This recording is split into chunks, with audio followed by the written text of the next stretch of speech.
ఈరోజే దేవి నవరాత్రుల్లో 8వ రోజు. ఈరోజు విజయవాడ కనకదుర్గాదేవిని శ్రీ దుర్గాదేవి అలంకారంలో అలంకరించి పూజిస్తారు. ఎంతో పవిత్రమైన విశేషమైన రోజు ఇది. నవరాత్రులలో 8వ రోజున అష్టమిని ఈ నవరాత్రులకెల్లా శ్రేష్టమైనదిగా భావిస్తారు. ఈ రోజున దుర్గామాతను పూజిస్తారు. దుర్గతులను నివారించే మహాశక్తి స్వరూపంగా అమ్మవారు నవరాత్రులలో అష్టమి తిథులలో దర్శనమిస్తుంది. ఈ అవతారంలో అమ్మ దుర్గముడు అని రాక్షసుడిని సంహరించినట్టు పురాణాలు చెప్తున్నాయి. మరి ఆ కథ ఏమిటో ఇప్పుడు ఈ వీడియోలో తెలుసుకుందాం. ఎంతో విశేషమైన ఇంద్రకీలాద్రికి కథ గురించి తెలుసుకుందాం. కనకదుర్గామాత ఇంద్రకీలాద్రిపై స్థిర నివాసం ఏర్పరచుకుని భక్తులను అనుగ్రహిస్తుంది. ఆమె ఇంద్రకీలాద్రిపై వెలిసి ఉండడానికి ఒక కథ ఉంది. దుర్గామాత ఆలయమున్న కొండను ఇంద్రకీలాద్రి అంటారు. ఈ పర్వతాన్ని అధిష్ఠించినవాడు ఇంద్రకీలుడు అని యక్షుడు. అతను పూర్వకాలంలో ప్రతిరోజు కృష్ణవేణి నదిలో స్నానం చేస్తూ నదికి ఉత్తర భాగంలో తపస్సు చేసుకుంటూ ఉండేవాడు. అతని తపస్సుకు మెచ్చి పార్వతీ పరమేశ్వర్లు ప్రత్యక్షమై వరం కోరుకోమన్నారు. అప్పుడు అతను నమస్కారం చేసి పార్వతీ పరమేశ్వర్లతో ఇలా పలికాడు. తాను వారికి ఆసనమయ్యే భాగ్యం ప్రసాదించవలసిందిగా అని వరాన్ని కోరుకున్నాడు. అతని కోరిక తీర్చడానికి మహిషాసుర సంహారం అనంతరం కనకదుర్గామాత ఇంద్రకీల పర్వతం మీద ఆవిర్భవించింది. ఇక్కడ దుర్గా 8 బాహువులలో 8 ఆయుధాలు కలిగి సింహాన్ని అధిష్ఠించి మహిషాసుర మార్గాన్ని శూలంతో పొడుస్తూ కనిపిస్తుంది. ఆది, సల్క, కేత, శూల, పాశ, అంకాశ, మౌర్వి, సోనకాలన్నిటివి దుర్గాదేవి బాహువులలో ధరించే 8 ఆయుధాలు. ఈ దేవి పూర్తికి ఎడమ భాగంలో శ్రీచక్రం స్థాపించబడి ఉంటుంది. ఆ శ్రీచక్రానికి పక్కన గణపతి దేవతామూర్తి ఉంది. ఆ ఆలయంలో జరిగే పూజలన్నీ శ్రీచక్రానికే జరుగుతాయి. ఆ దేవి మూర్తికి గల మకర తోరణంపై నవదుర్గల విగ్రహాలను చెక్కబడి ఉంటాయి. అవే శ్రీశైల, బ్రహ్మచారిణి, చండ, కూష్మాండ, స్కందమాత, కాత్యాయిని, కాలరాత్రి, మదగౌరి, సిద్ధి అనేటివి ఇవే నవదుర్గల పేర్లు. అమ్మవారి మహత్యాన్ని తెలిపే కథలు ఇప్పుడు విందాం. పూర్వ పల్లవరాజైన మాధవవర్మ అనే మహారాజు విజయవాటికపురిని ప్రజారంజకంగా పరిపాలించేవాడు. అతను గొప్ప దేవీ భక్తుడు. తన ప్రజలను తన కన్న బిడ్డల వలె చూసుకునేవాడు. న్యాయానికి, ధర్మానికి ఎక్కువ ప్రాధాన్యత ఇచ్చేవాడు. ఇతని రాజ్యంలో ఒక ధర్మగంట ఉంది.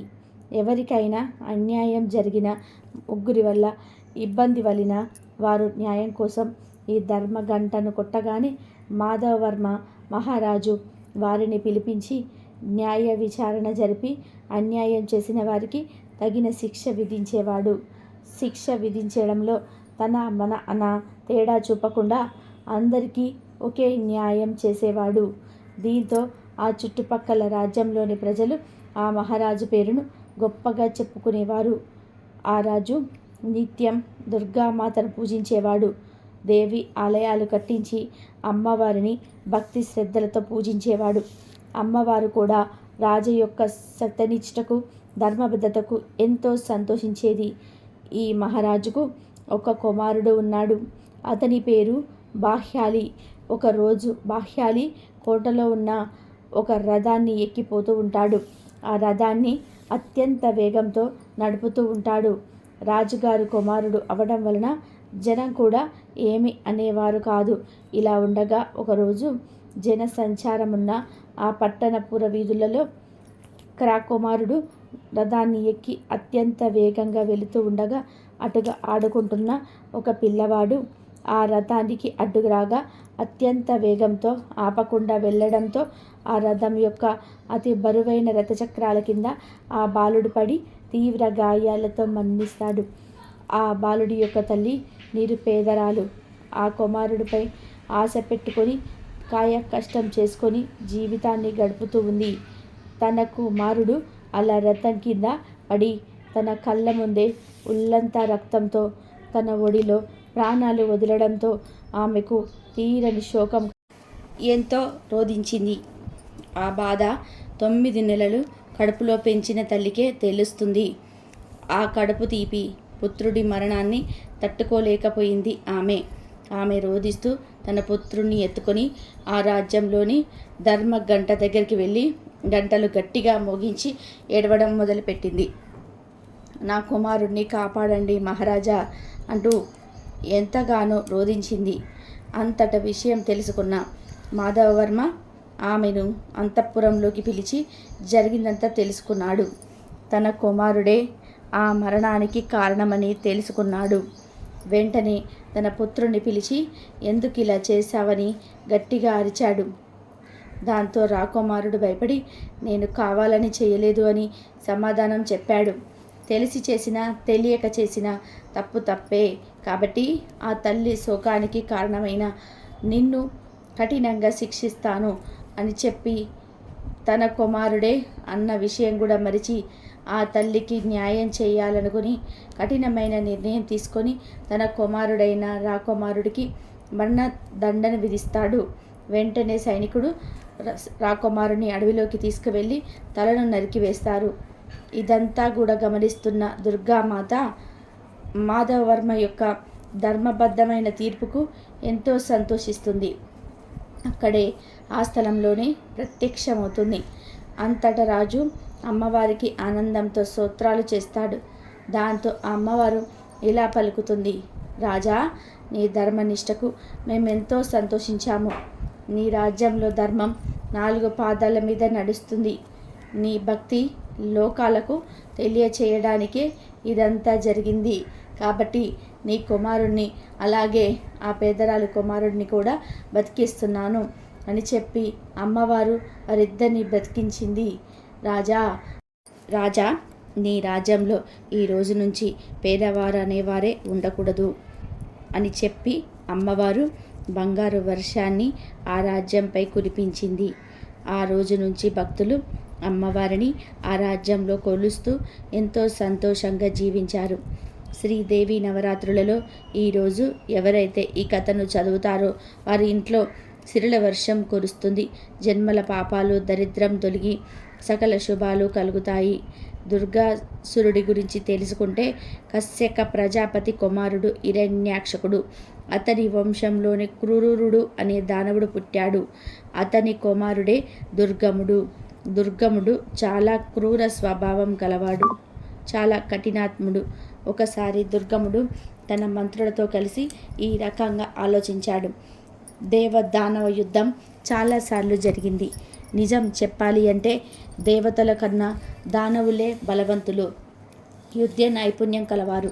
అయినప్పటికీ యుద్ధంలో దేవతలే తేలుస్తున్నారు. దీనికి కారణమేమిటి అని ఆలోచించగా అతడికి కారణం కనిపించింది. దీనికంతటికి కారణం వేదాలు. వేదోక్తంగా భూలోకంలోని బ్రాహ్మణులు హోమాలు యజ్ఞాలు చేస్తున్నారు. వాటిలో ఆవిర్భాగాన్ని దేవతలకు సమర్పిస్తున్నారు. అందువల్ల దేవతలకు బలం పెరుగుతుంది. ఒకవేళ ఆవిర్భాగం గనక దేవతలకు అందకపోతే వారి బలం పెరగదు. అప్పుడు దేవతలను సులభంగా జయించవచ్చు. యజ్ఞ యాగాదులను జరపాలి అంటే వేదాలు కావాలి. ఆ వేదాలనే లేకుండా చేస్తే దేవతలకు బలం కాదు కదా. ఈ రకంగా ఆలోచించి వేదాలను తన అధీనం చేసుకోవాలి అనుకున్నాడు దుర్గముడు. హిమాలయాలకు వెళ్ళి బ్రహ్మదేవుడి గురించి 1000 సంవత్సరాలు ఘోరమైన తపస్సు చేశాడు. అతడి భక్తికి పట్టుదలకు దీక్షకు మెచ్చి బ్రహ్మదేవుడు ప్రత్యక్షమై ఏం వరం కావాలో కోరుకో అన్నాడు. ప్రభు, ఈ వద్ద ఉన్న వేదాలను నా వశం కావించు అన్నాడు దుర్గముడు. తదాస్తు అన్నాడు బ్రహ్మ. ఆ క్షణం నుంచి బ్రాహ్మణులు వేద ప్రవచనం చేయలేకపోతారు. వేదోక్త విధులు జరగటం లేదు. యజ్ఞ యాగాదులు ఆగిపోయాయి. దాని వలన వర్షాలు కురవడం ఆగేశాయి. చెరువులో బావులు ఎండిపోయాయి. పంట పొలాలకు నీరు లేదు. పంటలు పండటం లేదు. దేశంలో బ్రహ్మాండమైన కరువు వచ్చింది. ఆవిర్భాగం లేక దేవతలు తేజోహీనులయ్యారు. ఇదే అదునుగా తీసుకొని రాక్షసులు స్వర్గసీమ మీద దాడి చేశారు. దేవతలు యుద్ధం చేసేసరికి లేక అరణ్యాలకు పారిపోయారు. ఆ సమయంలో ప్రజలంతా కూడా ఆ పరమేశ్వరుడిని ఇలా ప్రార్థించారు. అమ్మా, తిండి తిని ఎన్నో రోజులయ్యింది. ఆకలితో మలమలలాడి చచ్చిన వారి చావగా మిగిలిన వారు వచ్చి నిన్ను ప్రార్థిస్తున్నాం. దుర్గముడి వల్ల మాకి దుర్గతి పట్టింది, మమ్మల్ని రక్షించవలసిందని ప్రార్థించారు. అప్పుడు ఆమె ఒళ్ళంతా కళ్ళు చేసుకొని వారందరినీ చల్లగా చూసింది. అందుచేతనే సదాక్షి అని పిలువపడింది. ఆ పరమేశ్వరి ప్రజలు తినడానికి పండ్లు కూరగాయలు ఇచ్చి వారు ఆకలి తీర్చింది. అందుచేత ఆమె శాకాంబరి అనబడింది. ఇంద్రాది దేవతలు అరణ్యాలలోనూ కొండ గుహల్లోనూ గక్కున్నారనే విషయం తెలిసిన దుర్గముడు వారి మీద యుద్ధానికి వచ్చారు. రాక్షసులు దాడికి ఆగలేక దేవతలు పరమేశ్వరుడిని శరణు వేడారు. పరమేశ్వరికి రాక్షసులకు మధ్య భీకరమైన పోరు జరిగింది. దేవి ఒంటరిగా ఉన్నదని ఊహించి రాక్షస వీరులు అధికులు ఆమెను చుట్టుముట్టారు. అప్పుడు ఆమె శరీరం నుంచి కాళి, తారిణి, బాల, భైరవి, బగల, మాతంగి వంటి శక్తులు అనేకాలు ఉద్భవించి అసురులను సంహరించాయి. 11వ రోజున దుర్గముడికి పరమేశ్వరుడికి యుద్ధం జరిగింది. పరమేశ్వరి ఆ రాక్షసుడిపై 15 బాణాలను ప్రయోగించింది. 4 బాణాల వలన గుర్రాలు, 1 బాణంతో సారథి మరణించారు. 2 బాణాలతో దుర్గముడి కళ్ళు పోయాయి. 2 బాణాలతో అతడి భుజాలు తెగిపోయాయి. 1 బాణంతో రథం విరిగిపోయింది. 5 బాణాలతో రాక్షసులు నిద్ర కక్కుతూ చనిపోయారు. ఈ రకంగా దుర్గముడిని సంహరించింది కాబట్టే ఆమె దుర్గాదేవి అని పిలువబడింది. అమ్మవారికి సంబంధించిన మరొక విశేషమైన కథను ఇప్పుడు తెలుసుకుందాం.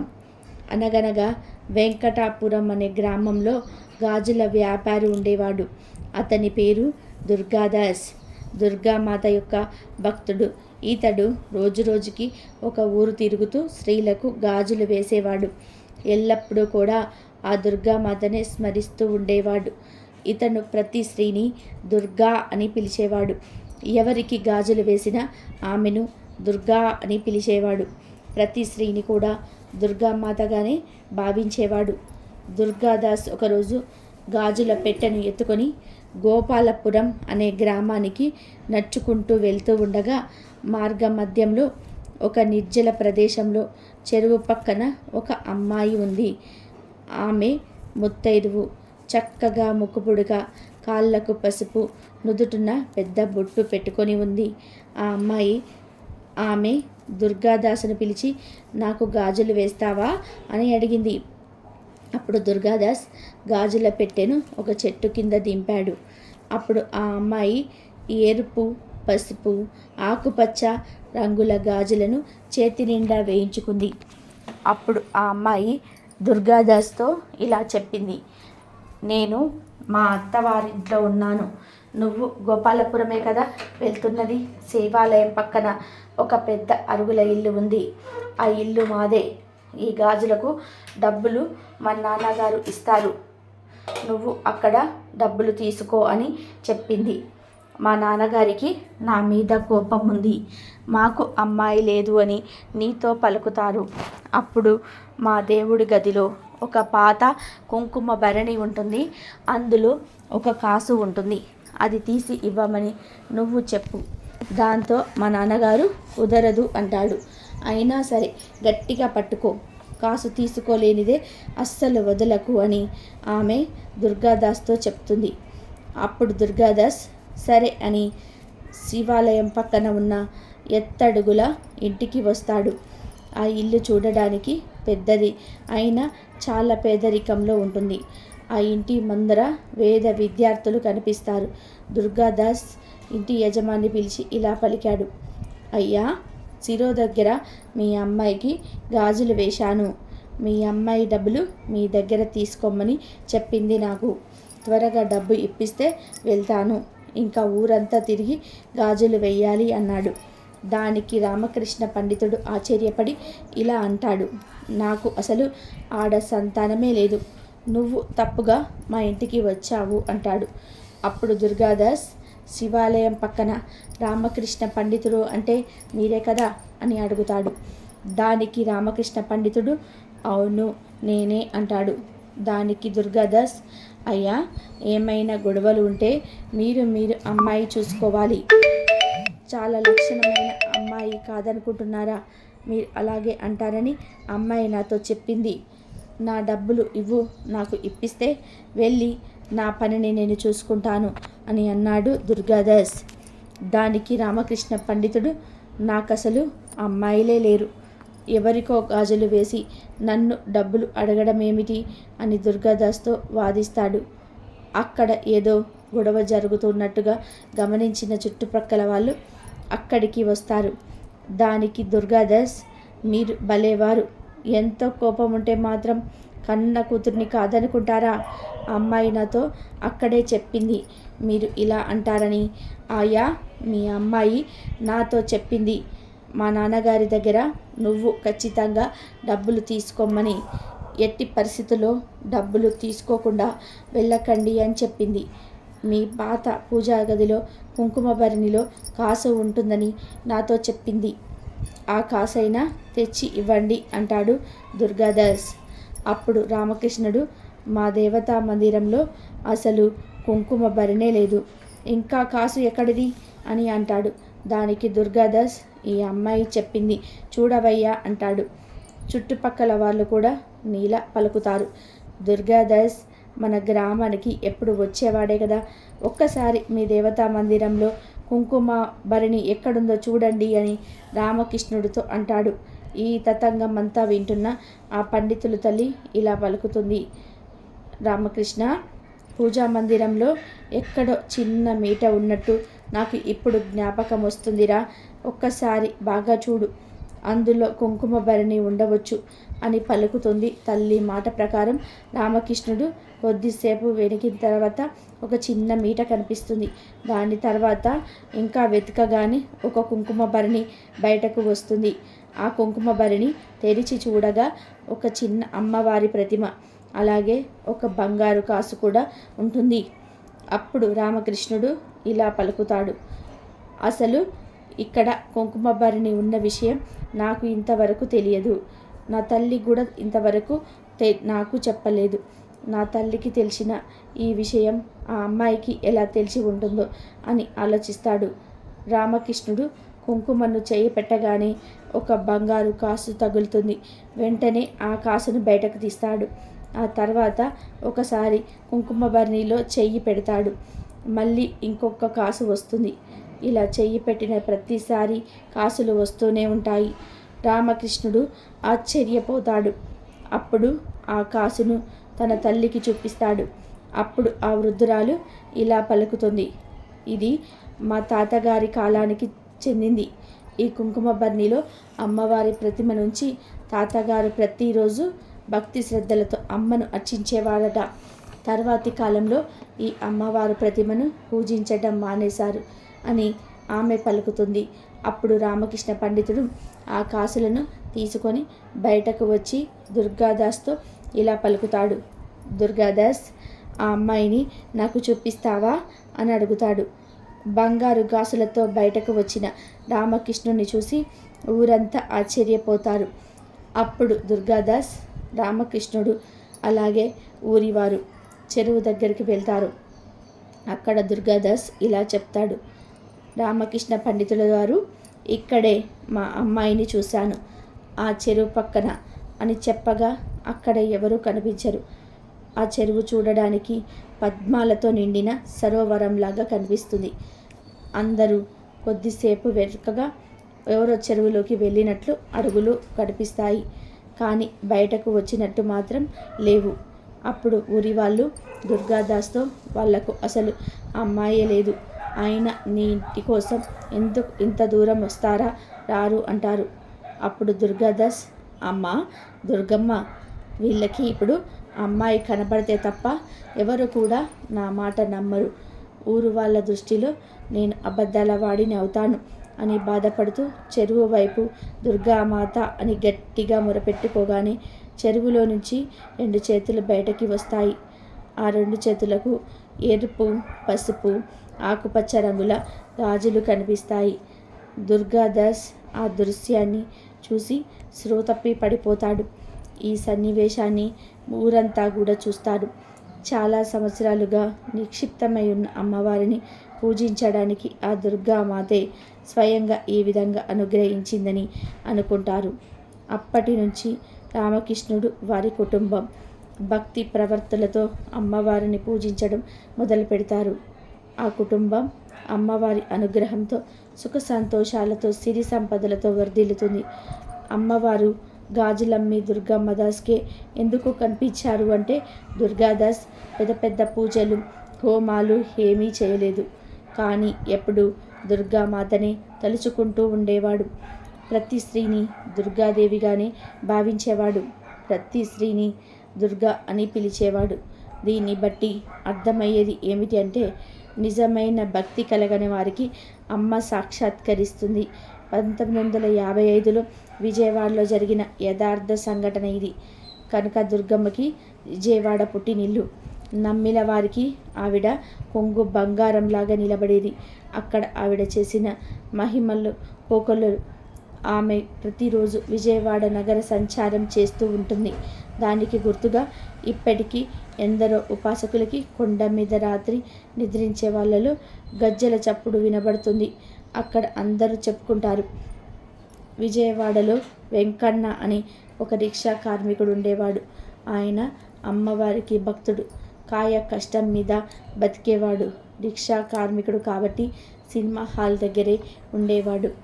ఎవరైనా వస్తే ఎక్కించుకొని వెళ్ళడానికి అలా ఉండగా ఒకరోజు రాత్రి ఆట ముగిసే సమయంలో మారుతి టాకీస్ సినిమా హాల్ దగ్గర ఉండగా సినిమా హాల్ నుంచి ఒక పెద్ద ఆవిడ ఎర్ర చీర, పెద్ద బొట్టుతో వచ్చి రిక్షా ఎక్కి ఇంద్రకీలాద్రి దగ్గర ఇంపమని అడుగుతుంది. అక్కడ నుంచి ఆయన రిక్షాలో వస్తూ ఉండగా ఆవిడ మాట్లాడుతూ, బాబు 12 గంటల సమయం కదా, మొత్తం చీకటిగా ఉంది. అర్ధరాత్రి దుర్గమ్మ గ్రామ సంచారం చేస్తుంది కదా, నీకు భయం లేదా అని అడిగింది. దానికి కార్మికుడు ఇలా చెప్పాడు, మా తల్లి, మా అమ్మ దుర్గమ్మ తల్లి దగ్గర బిడ్డలకి భయం ఎందుకు అంటాడు. కొంత దూరం వెళ్ళగా ఇంద్రకీలాద్రి గుడి రాగానే ఆయన ఏ ఇంటికి వెళ్ళాలమ్మా అని అడగగా వెనుక నుండి సమాధానం లేదు. అది ఏంటి అని వెనక్కి తిరిగి చూడగా రిక్షాలో ఆమె లేదు. రిక్షాలో లేదు ఏంటి అని చుట్టూ చూడగా పక్కనే ఉన్న అమ్మవారి గుడి మెట్లు ఎక్కుతూ కనిపిస్తుంది. అదేంటమ్మా డబ్బులు ఇవ్వలేదు అని కార్మికుడు అడగగా, నీ తలపాగాలో పెట్టాను చూడు అంటుంది. అందులో చూసుకోగా అమ్మవారి బంగారు గాజులు 10 రూపాయలు ఉంటాయి. ఆయనకు వెంటనే అర్థమవుతుంది. రిక్షా ఎక్కింది ఎవరో కాదు, అమ్మలగన్న అమ్మ, మా ఇంద్రకీలాద్రి దుర్గమ్మ అని. దాంతో ఒక్కసారిగా ఆనందంతో ఎర్రి కేకలు వేయడం మొదలు పెడతాడు. చుట్టుపక్కల వాళ్ళందరూ కూడా అందరూ వచ్చి ఏమైందని అడగగా వారికి జరిగిందంతా చెప్పగా బ్రాహ్మణ వీధిలో ఉన్న అమ్మవారి ఉపాసకులు అంజీదే అమ్మవారే అని రిక్షా ఎక్కారు అని వివరించారు.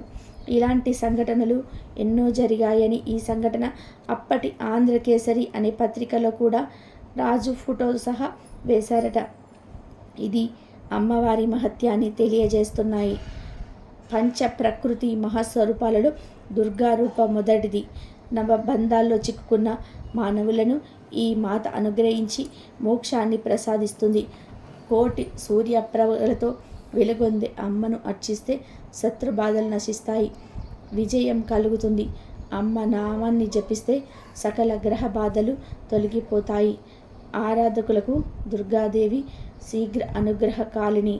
ఎర్రని బట్టలు పెట్టి ఎర్ర అక్షింతలు, ఎర్ర పుష్పాలతో అమ్మను పూజిద్దాలి. దుర్గా సూక్తం ఈరోజు పారాయణ చేయాలి. ఓం దుమ్ దుర్గాయై నమః, ఓం దుమ్ దుర్గాయై నమః అనే మంత్రాన్ని పఠించాలి.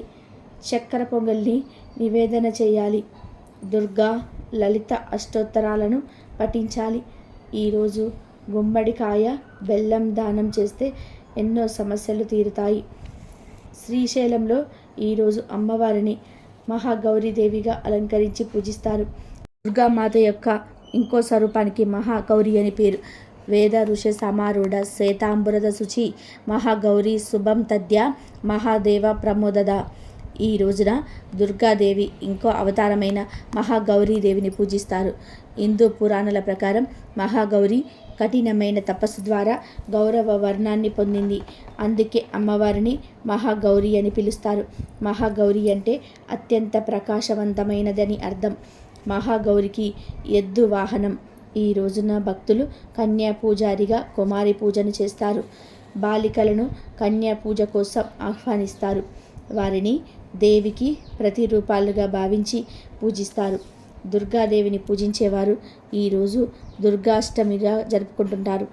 ఈ రోజున కన్య పూజను పెళ్లి కాని యువతులు చేస్తారు. కన్య పూజ చేసిన బాలికలను పూజించి వారికి తగిన బహుమతులిచ్చి సత్కరిస్తారు. బాలికల పాదాలను కడిగి ఇరుపు దుస్తులు, గాజుల వంటివి ఇతర వస్తువులు సమర్పిస్తారు.